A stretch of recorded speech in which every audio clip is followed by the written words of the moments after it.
Hey everyone, this is Rob from Smiths Falls Music. I just wanted to make a quick video since we can't get together in person for lessons, so I wanted to do a quick video on tuning and intonation. A few quick tips to get yourself in tune, just to make sure that everyone has all the proper resources and tools for their practicing at home. So, first thing I wanted to touch on is different types of tuners that you can get. Now, one type is this is a pedal tuner. This is meant obviously for use with guitars with pickups and electric guitars, and you would plug into the 1/4-inch input there. And the advantage of these is that they're hands-free. So if you were performing on stage, for example, you could just click it with your foot, and then you could double check your tuning in between songs. It's very easy to use. The disadvantage is, of course, that you need to have a pickup. So this is much more for a live performance thing, and not really as much for home practicing. Here's another type. This one is just kind of just called a chromatic tuner, and this one has a little display, and it has a 1/4-inch input. So you could, if you have a pickup, you can plug in there. It also just has a microphone, so you can just turn it on and put it near you, and you can tune that way. The disadvantage with something like this is because it works with a microphone, it's going to pick up whatever noise happens to happen. So if you're tuning and maybe some other strings are ringing, or there's other noise in your house, like, you may start to get a bit of a mixed signal. But I like using these ones as well. And then we have these clip-on tuners. There's many different kinds, but basically they have like a little spring clip and then some sort of display. The advantages with these ones is that they're small and portable and pretty cheap. And best of all, they work with the vibrations of the instrument itself, so you don't have to have a pickup. You just have to clip it onto the part of the instrument itself, like usually you would clip it onto the headstock. And then even if you were talking, or if other noise was happening, you can still hear clearly, or you can still tune very clearly. And the last type is an app that you could get on your phone. The advantages of those is that you can just get them very easily, and they're on your phone. You can get lots of free ones. You can get ones that are specific to the type of instrument you have, like a guitar one or a ukulele one. The disadvantage with that one is that it works much like this chromatic one, in that it has to use the microphone of your phone, so that if there's other noise going on, it might get confused. So I'm going to do a demonstration using the clip-on tuner, because that's kind of my preferred one. I should say the disadvantage of the clip-on tuner is that they're small and you can lose them easily, which is why I usually buy like 2 or 3 of them at a time and put them in various guitar cases, so that I always have a tuner if I need one.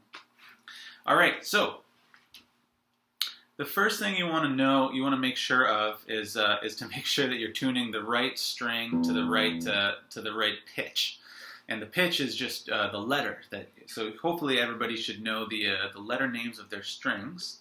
I'm gonna get real close to this and put the display. Hopefully you can see that clearly.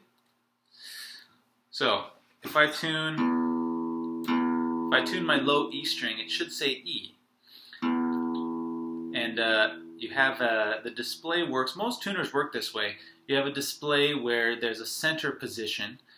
Maybe that's a different light. Like here, it's that little blue light, and that means if you're right on, if you see that blue light, then you're right on. If you're too low, you'll see it's lighting up to the left of the center position. If it's too high, you'll see it's starting to bleed over to the right of that center position. So what you want to do is make sure that it gets right in the middle. Now, as I said before, you want to make sure that you're tuning to the right pitch. So I'm tuning to an E, but if I was way off, you'll see that it's tuning to a D, and actually it's tuning to, you see that little symbol there, it's actually a D sharp. So if you see that, you just have to make the correct adjustment. Like if it's a D sharp, E is higher than a D sharp, so you got to make sure you tune up to the E. Now this might get a little bit confusing. Say if you're tuning a G and you were too high, it might start registering as a G sharp. You see there? So you have to make sure that you look carefully to make sure there's no that you're on the right letter and there's no other symbol there. So I'm just going to go string by string and kind of explain how this works. So I'm just going to pick, this is my E. Now I'm going to go to the correct tuner. I have these classical style backwards facing tuners on, so you can't really see them super clearly.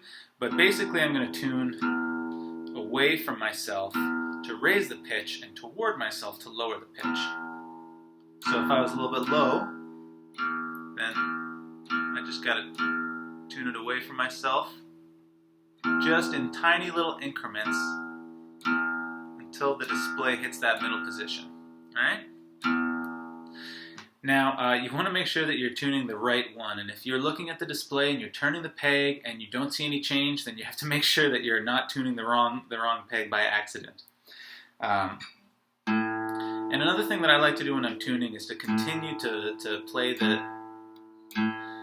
the string as I'm going, just because I find that helps keep the pitch constant. Now, if I pick too hard, you might see that it jumps sharp a little bit before returning.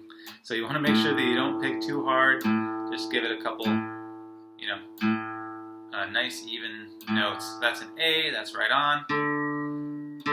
Look at that, the D is right on as well. G is sharp since I obviously earlier was tuning to a G sharp. So now I'm gonna tune this one back towards myself until it gets right to the middle. Now again, I'm making small incremental adjustments to the tuning peg while continuing to play on the play on the string with my other hand.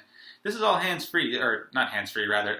You should be able to use both of your hands at once to get this done faster.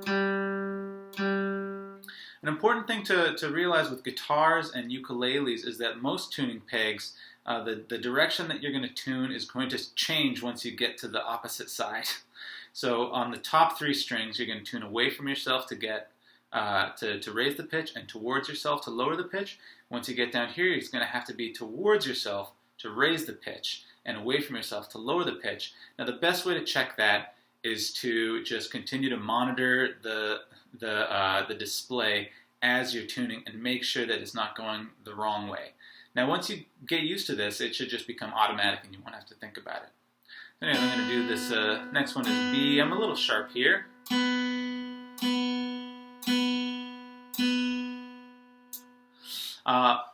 Here's another tip. When you're tuning and you're sharp, you can tune back towards yourself until you hit the middle pitch, but something that happens with string instruments is that decreasing the tension will generally, it's not necessarily perfect, and sometimes once you get to the pitch, then you strum a chord, and it will actually drop below. So a good tip for maintaining good intonation is to tune below. If you start out sharp, you just tune a little bit lower and then tune back up. You always want to be tuning up to the pitch rather than down to the pitch. So that's my B. Now I'll tune my high E. See, that one's a little bit sharp, so I'm going to pull it back. Pull it back a little extra flat.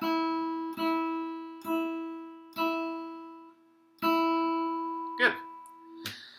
And now that I've done this, I'll usually give it a little test. A